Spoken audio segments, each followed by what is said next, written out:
Hello, in this video I want to show you how to connect Wi-Fi network with Hanseatic Smart TV.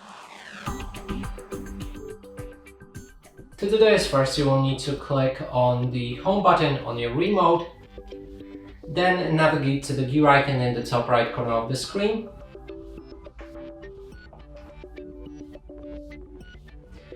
Then scroll down for the Wi-Fi network and internet, and select whichever network you want to connect with. If you can't see them, make sure that the Wi-Fi is enabled like I have it right there.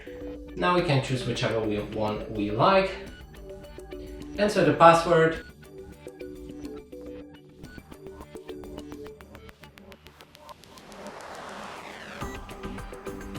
We will be able to connect Wi-Fi network with our TV. And that's it for this video. Hope you like it. Please consider subscribing to our channel, leave a like and a comment below.